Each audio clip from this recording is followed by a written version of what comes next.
Why the f*** are we still going to America on vacation? You wouldn't have gone on holiday to Nazi Germany, would you?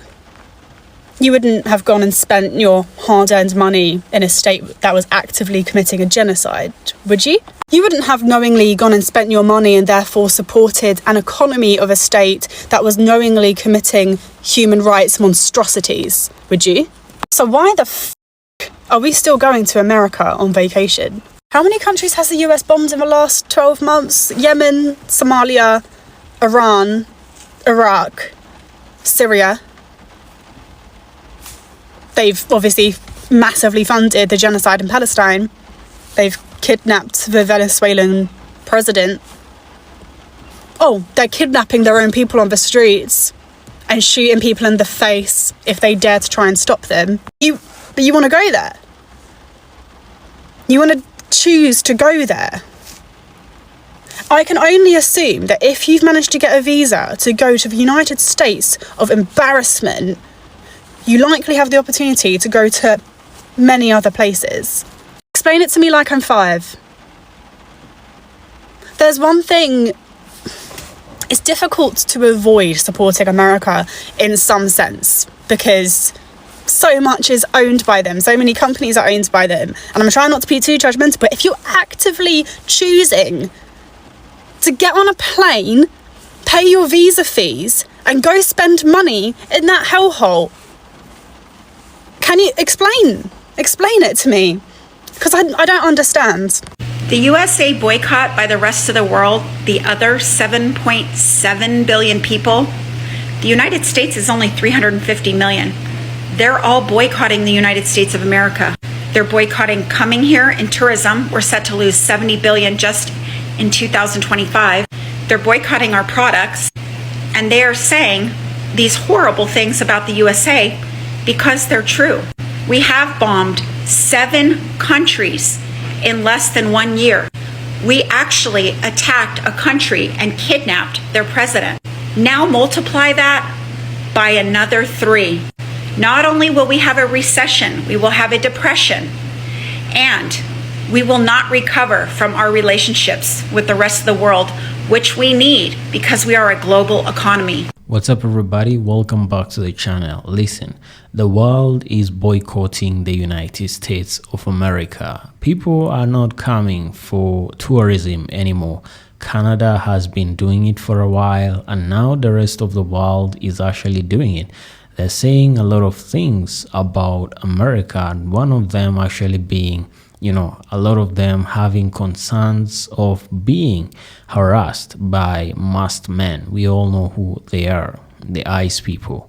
But the most interesting part is that some Americans are actually calling for this. Some US citizens are actually calling on the rest of the world to boycott America so that they can save them from their own leadership. But let's take a look at this video and what Americans are saying and how the world is actually boycotting America for tourism and how it's hurting the American tourism industry. Let's take a look. I'll be back with more commentary. To all the countries around the world that supply America with their goods, from their clothing to their food, to their vehicles, to their electronics. How about we boycott America for a few weeks?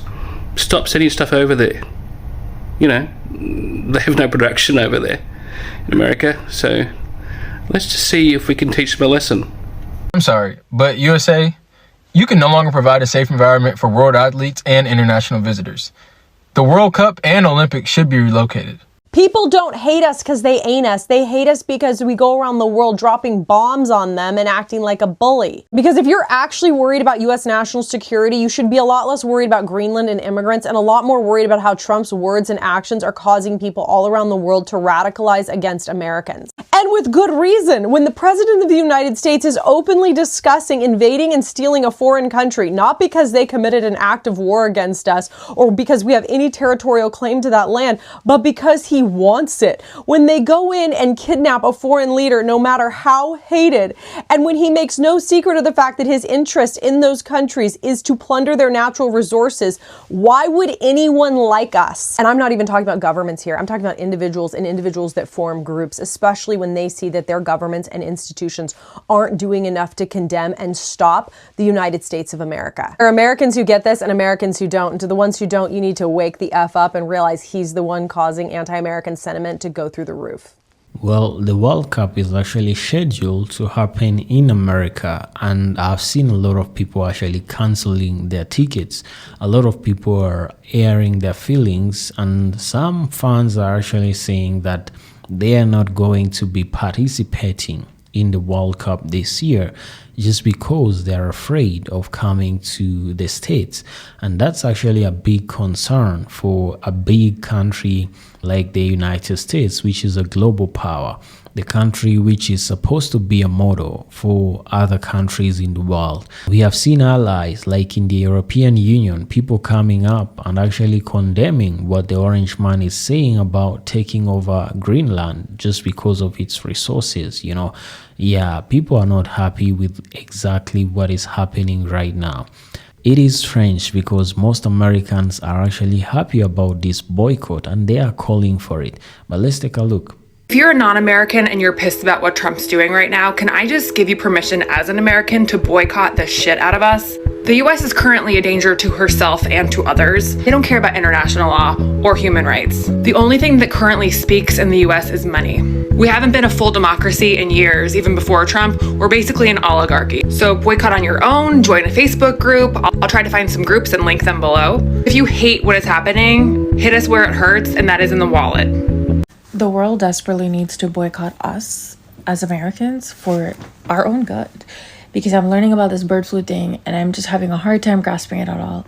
And I'm just realizing over the next few years, everything that's crumbling about American society, because we have such a deep hold around the globe, it's gonna affect everyone and everything.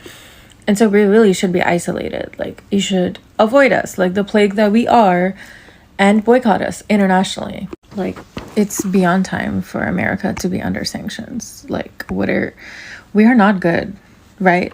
And I don't mean us as individuals. I think global people are realizing American citizens is a different story than the American government. But for our own good, we need to be kept contained, if you will.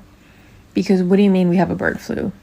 And the healthcare systems are failing us. The infrastructure is not giving us information as it should.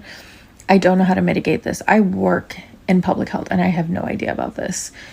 And so that's how deeply flawed and failing of a system we have. I only assume that if you've managed to get a visa to go to the United States of I'm an American and I approve this message. It's best to stay home. So our friends in Canada are continuing their boycott of the United States. And this article per CBC News says US tourism faces $5.7 billion loss as Canadians continue to stay home. And the article reads, many Canadians continue to boycott travel to the United States, and the US economy is paying the price. A US Travel Association report forecasts a 3.2% decline in international tourism spending in the country for 2025, a loss of $5.7 billion US compared to the previous year. The association largely attributes the loss to a decline in the number of Canadian visitors, a trend that has persisted since US President Donald Trump returned to office in January, sparked a trade war with Canada, and began referring to the country as the 51st state. Also, I would like to add the fact that I think a lot of Canadians would fear for their lives if they were to enter the United States, with the fear of being picked up by immigration. In the latest data for October, the number of return trips among Canadians traveling to the US dropped by 24% for air travel and 30% for land travel, compared with the same time last year. That marks 10 straight months. And we're seeing a lot of tourism decline in such places as Vegas, Florida, and the boycotting of US-made goods such as whiskey. And I honestly do not blame the Canadians at all. You guys are standing firm on your decision, and I completely support it. All right, folks, there you have it. Actually, this is exactly what happens when you vote against your best interest, when you elect leaders who actually do not know anything about politics, people who have no background actually with running a country or even a state. This is exactly what happens when you go ahead and put in the leadership position people who actually cannot even run their own businesses. And that's exactly what people were warning you about. Look at what's happening right now. Even Americans themselves are actually fed up. They're calling for this boycott. They're actually happy about it, because they want their government, they want their own country to actually be taught a lesson because of what's happening right now. We all know exactly the state of the matter in the country and everything that is going on with ICE raids, all the harassment. And that's exactly why a lot of tourists are actually scared of coming to the country, because they do not want to be harassed by ICE agents. They do not want to be deported, because we all know that as soon as you don't fit their criteria of an American citizen, they actually will detain you, put you in their vans and actually harass you. Even if they end up actually releasing you, nobody wants the experience. Nobody wants to be in that matter. And the fact is that America is actually hosting the World Cup jointly with Canada and Mexico. But a lot of people are already actually calling it that it's going to be the worst World Cup ever, because I've seen videos of people online going ahead as canceling their tickets, their World Cup tickets, because they do not want to be in America right now with everything that's happening right now.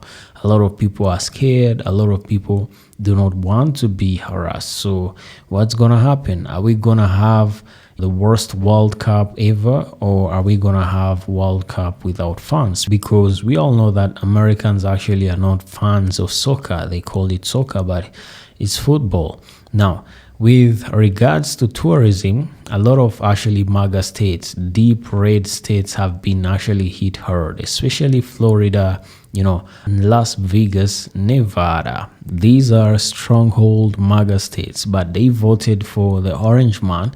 Now they have been paying the price, because Canadian tourism has actually dropped ever since the orange man actually went ahead and threatened about turning Canada into its 51st state. A lot of Canadians have actually gone ahead and started boycotting US tourism, which was actually massively hit. We also the mass layoffs, in the hotel industry, because tourists actually were not coming anymore. They went ahead and boycotted American products like a lot of bourbon, like the Kentucky bourbons. They went bankrupt and shut down because their biggest customers were actually Canadians, and they were no longer buying from America. What is going to go down with this? Let me know in the comments. What do you think about today's episode? Subscribe to the channel if you're new. Hit that like button. Don't forget to share this video with friends and family. And remember, hitting like and leaving a comment actually helps with pushing this video to a wider audience. So I appreciate you doing that. Thank you very much. See you in the next episode.